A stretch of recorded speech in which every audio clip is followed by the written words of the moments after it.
Bang, bang, bang. Everyone in this room is dead. Why?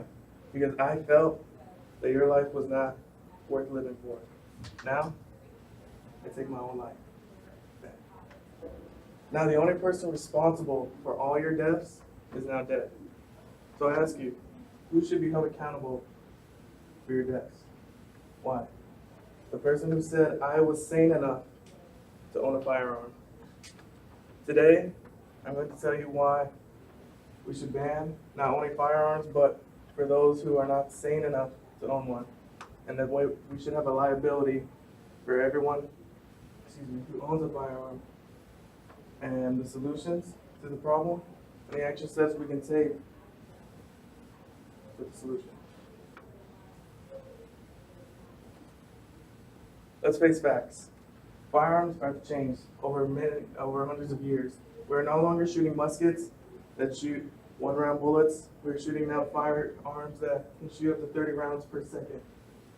And so, not only are the firearms deadly, but there's also attachments you can add to the firearms, such as a bump stock and a suppressor.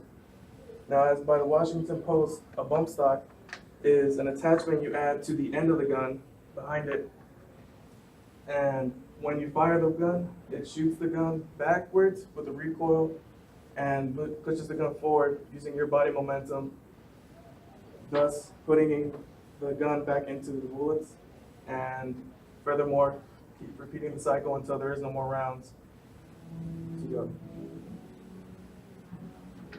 A suppressor, as stated by American Rifleman, is a attachment you add to the end of the gun that further limits the amount of noise that you can use, that leaves your target less vulnerable, and that you become less visible to that target.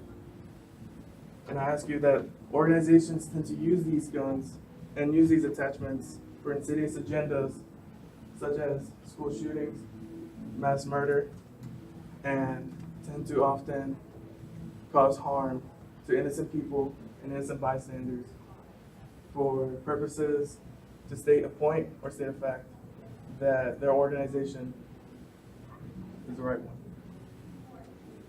The problem with everyone owning a gun is not everyone has the mental state or the common sense to owning a firearm, because a firearm is very deadly.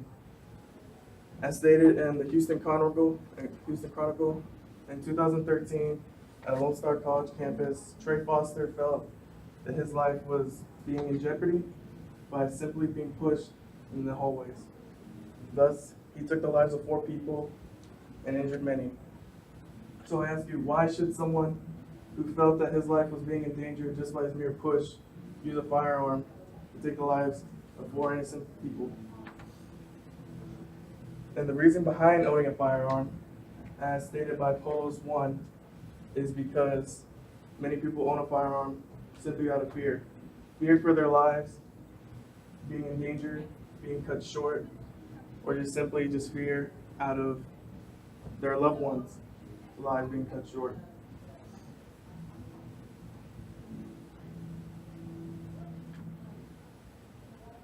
The solution, I say to you, is that we should have a voucher, someone that says this person is sane enough to own a firearm, this person has knowledge behind the firearm, and this person is reasonable enough to own a firearm. The person who it says should be a voucher should be above the age of 25, should be a relative, your mother, father, grandmother, a significant other, the person that you live with that knows how you react to certain situations, how you behave around other people, and how you basically live your life. Or your manager, your boss, someone that works with you and you work for them, so they know that if you go to work every day late, if you are rude to people, rude to customers, rude to your associates, that maybe you shouldn't be the one who owns a firearm or to walk around with one. And obviously no criminal record, because they could have, again, malevolent agendas or possibly just not saying to own one.